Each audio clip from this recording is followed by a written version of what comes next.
Priatelia, vítajte v ďalšom dieli, v ktorom sa budeme venovať problematike pravej ruky. Čo už vieme, je to, že rukou hrať od lakťa sa nevypláca. Povedali sme si, že správne hrať znamená hrať s uvoľneným zápestím a dnes si ukážeme, ako na to zápestie. Veľa hráčov má tú tendenciu používať zápestie v skrátenom rozsahu pohybu. To znamená, zápestie funguje anatomicky týmto smerom. Nie týmto smerom.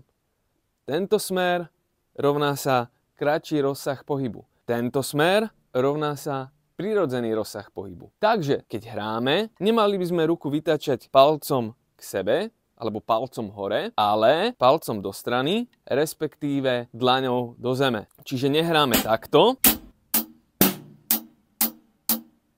ale hráme takto.